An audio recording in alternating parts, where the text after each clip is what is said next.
ఈ రోజు కథ ఉంటా నీ జతగా పార్ట్ 25 రచించిన వారు రమ్య గారు.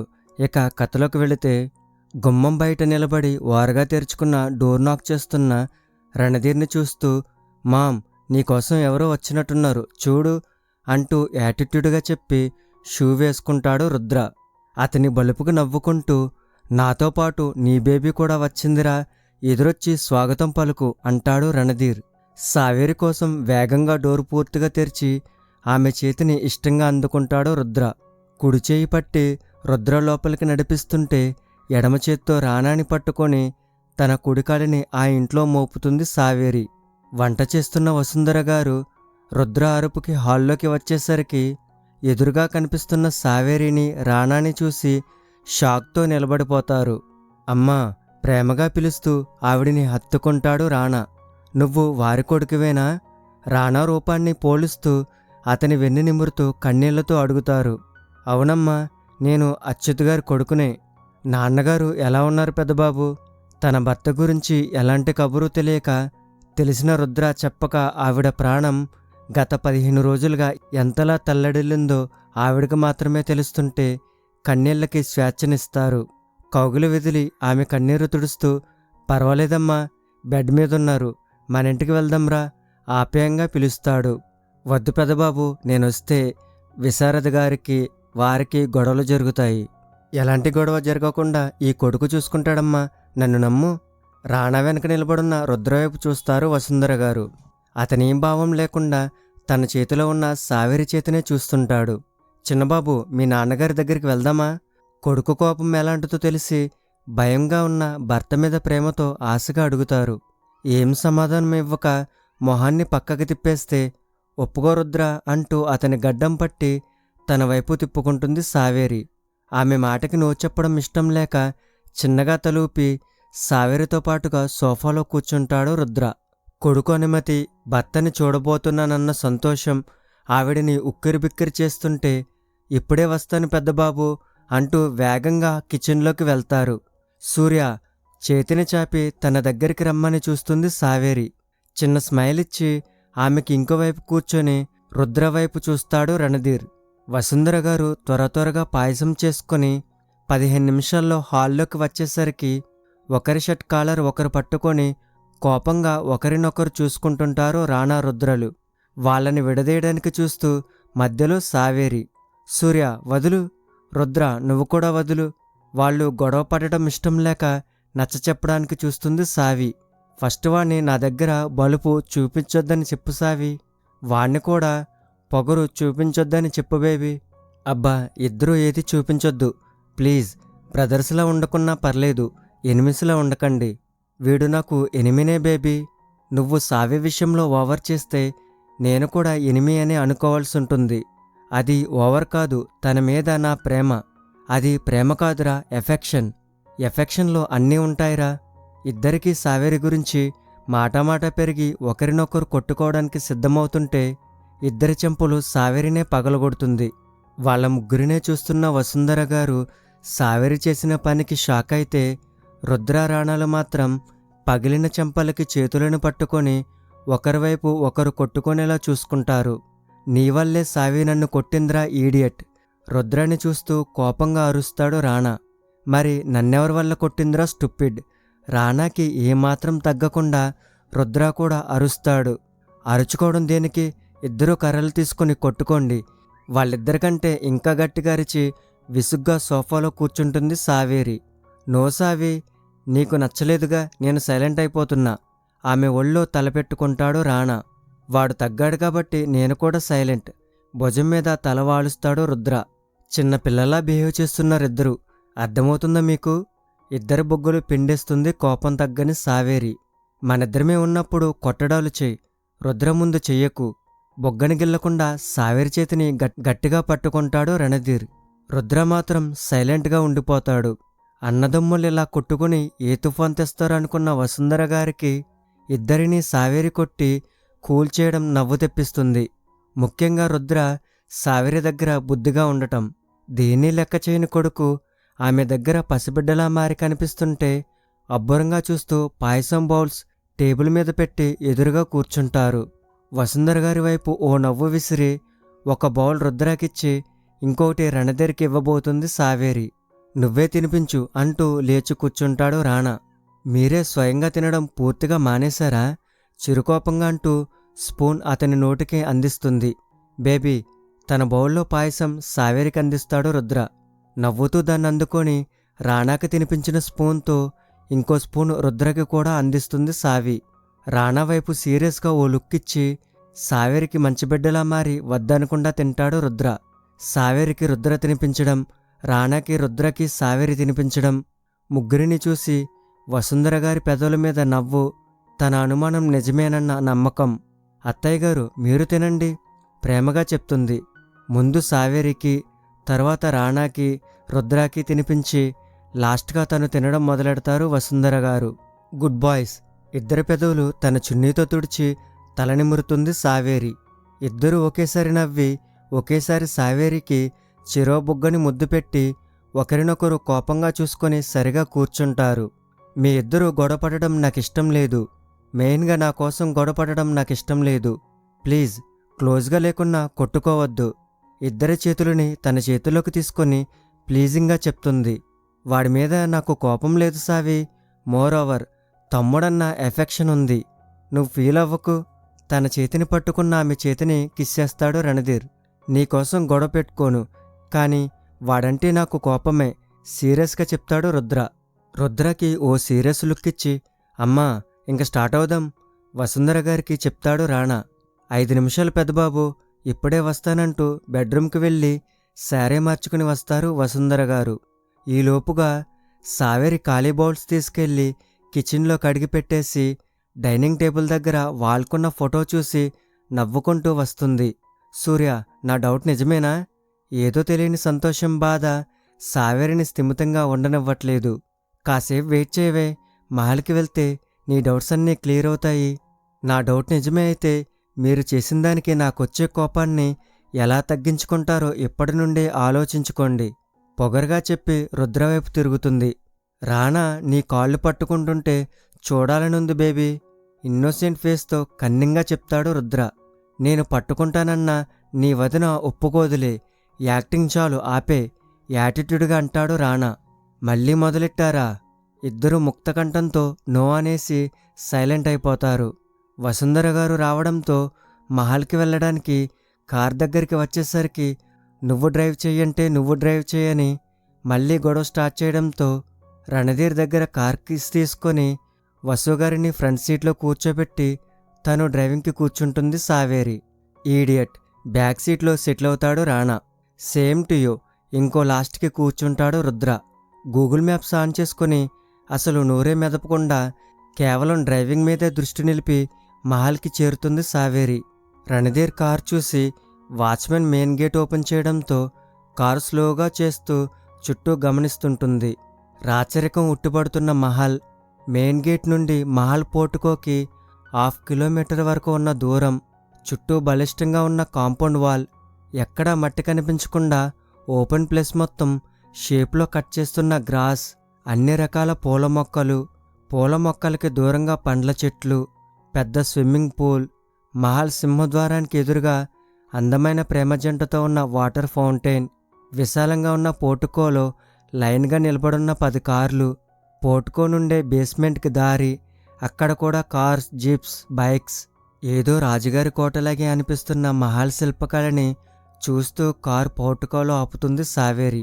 రణధీర్ కార్ చూసి డ్రైవర్ వినయంగా డోర్ ఓపెన్ చేయడంతో ముందుగా అతను దిగి సావేరిని దిగమని డోర్ తెరిచి చేయందిస్తాడు. బెరుకుగా బిడియంగా అతని చేతిని అందుకొని తన పాదాన్ని మహల్ ప్రాంగణంలో మోపుతుంది. తరువాత వసుంధర గారి హ్యాండ్ కూడా పట్టుకొని కారు నుండి బయటికి రప్పిస్తాడు రాణా.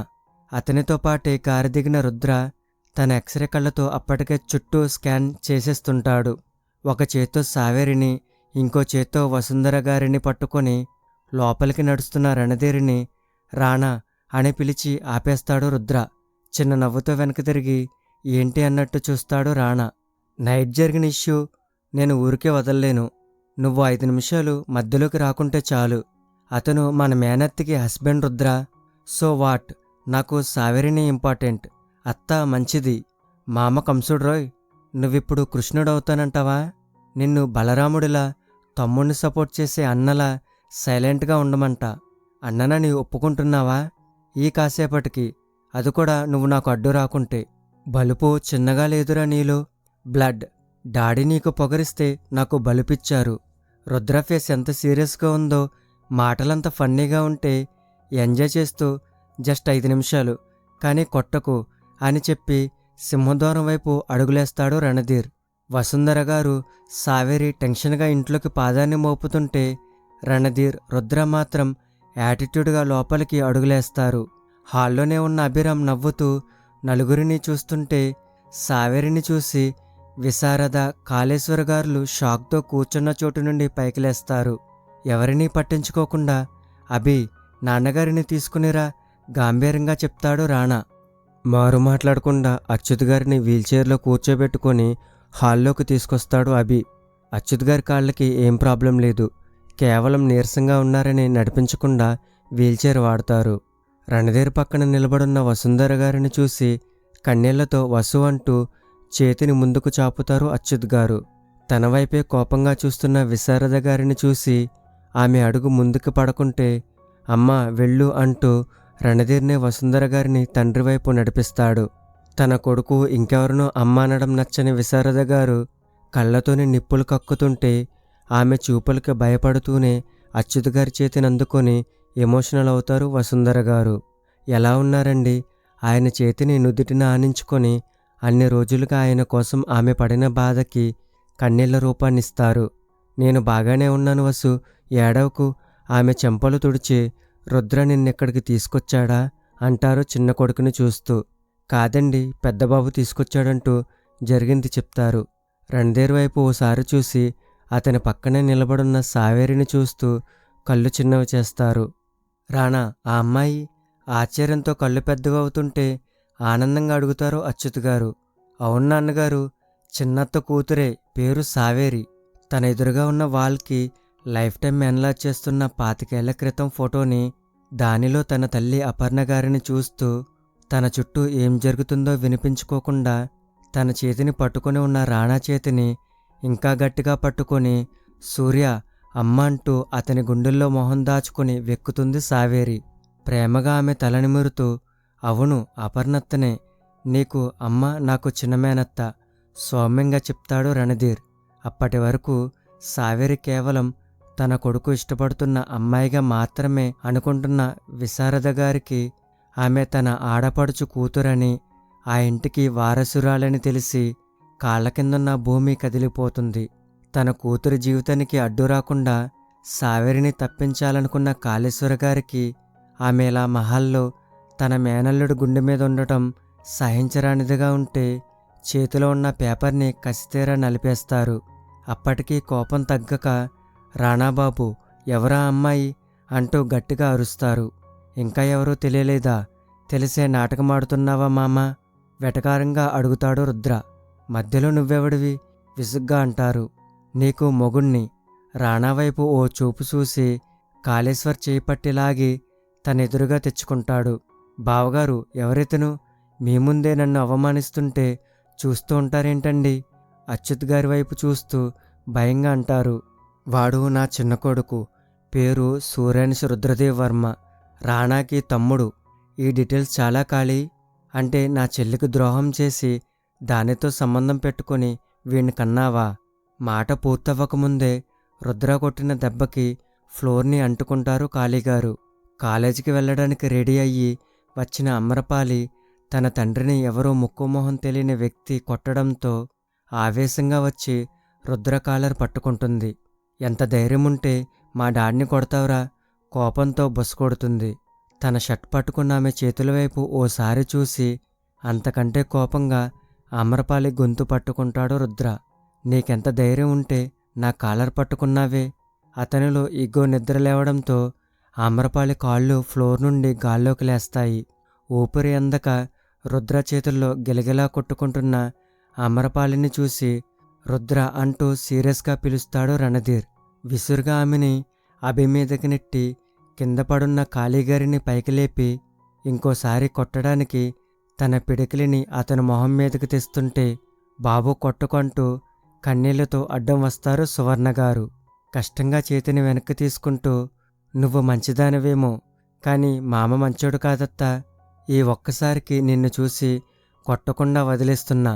కోపం తగ్గించుకుంటూ చెప్పి, సావేరిని చంపడానికి మనుషుల్ని పంపవు కదా, దానికోసం ఇది అంటూ తన ఉక్కు పిడికిలతో ఓ పంచి కాళీగారి కడుపులో ఇచ్చి రణధీర్ పక్కనొచ్చి నిలబడతాడు రుద్ర. అసలేం జరుగుతుందిక్కడ? ప్రతాప్దేవ్ గారి గొంతు సింహంలా గర్జించడంతో అందరూ అటెన్షన్లోకి వచ్చి సరిగా నిలబడతారు. ఎక్స్పెక్ట్ రుద్ర. పైకి నార్మల్గా నిలుచుని ఉన్న లోపల మాత్రం బలుపుతో కూడిన ఎక్స్ప్రెషన్నే ఉంది అతనిలో. ప్రతాప్ గారిని చూసి వసుంధర గారు భయంగా అచ్యుత్ గారి పక్కన నిలబడితే సావేరి సూర్యు నుండి దూరం జరుగుతుంది. ఎవరూ ఏం మాట్లాడకపోగా మహల్లో కొత్తగా ఉన్న సావేరి, రుద్ర, వసుంధర గారిని తీక్షణంగా చూస్తూ చివరిగా చూపులని రాణాకి అటూ ఇటూ ఉన్న సావేరి, రుద్ర మీదే నిలుపుతారు ప్రతాప్ గారు. రాణా గాంభీర్యంగా వినిపిస్తుంది ఆయన గొంతు. తాతయ్య గారు ఓ అడుగు ముందుకేసి ఆయన్నే సూటుగా చూస్తాడు రణధీర్. ఆ అమ్మాయి అబ్బాయి ఎవరండి? రణధీర్ ప్రతాప్ గారి తండ్రిలా ఉంటారు, అందుకే మనోడైన పిలుపులో గౌరవం ఉంటుంది. ఆ అమ్మాయి అపర్ణతో కూతురు తాతయ్య గారు, ఇంకా అతను మీ ఇంకో మనవడు. రుద్రలో అచ్యుత్ గారు పోలికలు కొట్టొచ్చినట్టు కనిపిస్తుంటే ఆశ్చర్యంగా కొడుకు వైపు చూస్తారు ప్రతాప్ గారు. క్షమించండి అన్న భావంతో ఆయన తలదించుకుంటుంటే వసుంధర గారు భయంతో చేతులు జోడిస్తారు. అందరినీ తీసుకుని నా రూమ్కి రండి రానా. చేతిలో ఉన్న బంగారు తాపడం, వెండి చేతికర్ర సౌండ్ చేస్తుంటే ముసలి సింహంలా ఆయన రూంలోకి నడుస్తారు ప్రతాప్ గారు. అమ్మా, నాన్నగారిని తీసుకురండి రణధీర్ వసుంధర గారికి చెప్పడంతో అమ్మన్నది తననని విశారద గారు ముందుకొస్తుంటే నిన్ను కాదని ఆపుతాడు. తన కొడుకు తన ముందే ఇంకెవరికో ఇంపార్టెన్స్ ఇవ్వడం నచ్చని విశారద మొహాన్ని నల్లగా పెట్టుకొని తన భర్త జీవితంలో ఇంకో స్త్రీ కూడా ఉందన్న కోపంతో అక్కడి నుండి వెళ్ళిపోతుంది. తనతో పాటు రుద్ర, టెన్షన్గా వసుంధర, అచ్యుత్ గారు, సావేరి ప్రతాప్ గారి రూంలోకి నడుస్తుంటే అమ్రపాలిని పట్టుకొని ఉన్న అభిరామ్ వైపు చూస్తాడు రాణా. అతని చూపుని అర్థం చేసుకుని చెల్లిని సోఫాలో కూర్చోబెట్టి రణధీర్ వెనుక నడుస్తాడు అభి. పరాయిగా మిగిలిన తనని తాను చూసుకుంటూ కడుపు నొప్పుతో పాటుగా కొత్త కొత్త ఉడికిపోతారు కాళీగారు. అసలేం జరుగుతుందో తెలియని సువర్ణ గారు కంగారుతో భర్తని మెల్లిగా తన బెడ్రూంలోకి నడిపిస్తారు. రుద్రలో కోపాన్ని రుచి చూసిన అమరపాలికి ఇంకా ఒంట్లో వణుకు తగ్గకపోవడంతో అతని చేతిలో నలిగి ఎర్రగా అయిన మెడని తడుముకొని నొప్పికి కళ్ళనీరు పెట్టుకుంటూ అక్కడి నుండి వెళ్ళిపోతుంది. ప్రతాప్ గారి రూమ్. అందరికీ లాస్ట్లో వెళ్ళిన అభిరామ్ని డోర్ లాక్ చేయి అన్నట్టు చూస్తాడు రణధీర్.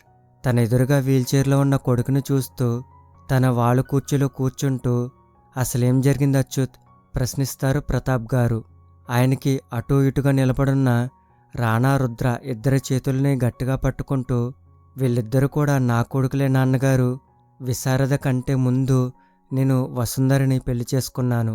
భయంగా అయినా దృఢంగా చెప్తారు అచ్యుత్ గారు.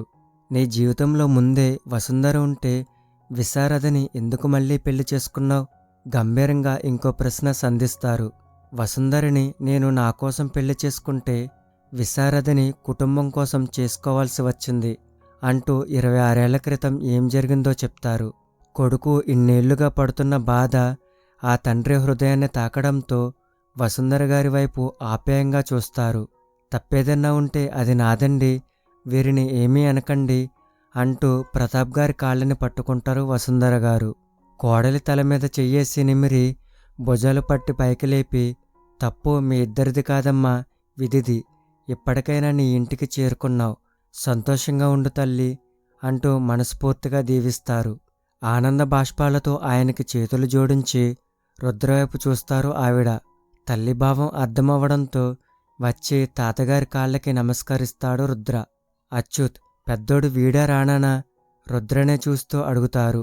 రానానే పెద్దనాన్నగారు. ఇద్దరికీ కేవలం అరగంట మాత్రమే తేడా. ఒకే రోజు పుట్టారు. ఏం పేరు మనవడా? చిరునవ్వుతో అడుగుతారు ప్రతాప్ గారు. సూర్యాన్స్ రుద్రదేవ్ తాతయ్య. మర్యాదలో కూడా యాటిట్యూడ్ మిక్స్ చేసి చెప్తాడు రుద్ర.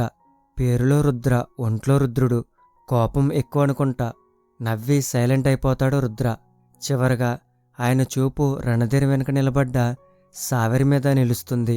రాణా, ఆ అమ్మాయిని ఇటు రమ్మనండి. సావేరి చేపట్టి రణధీర్నే ప్రతాప్ గారి ముందు ఆమెని నిలబెడతాడు. మనవరాలిలో కూతురి రూపాన్ని చూసుకుంటూ తల్లి ప్రేమగా పిలుస్తారు. భయంగా ఆయన వైపు చూస్తూ దగ్గరగా నిలబడుతుంది సావేరి. ఆమె చేతిని తన చేతుల్లోకి తీసుకొని అరచేతిని ముద్దాడి, ఈ తాతని చేరుకోవడానికి ఇన్నేళ్లు పట్టాయా నీకు అంటూ భావోద్వేగానికి గురవుతారు.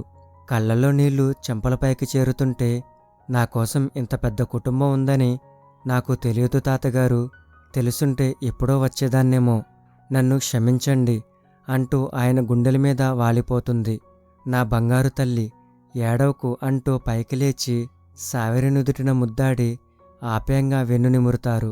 ఆయన స్పర్శలో తన తల్లిని ఊహించుకుంటూ బాధని తనలోనే అణుస్తుంది సావేరి.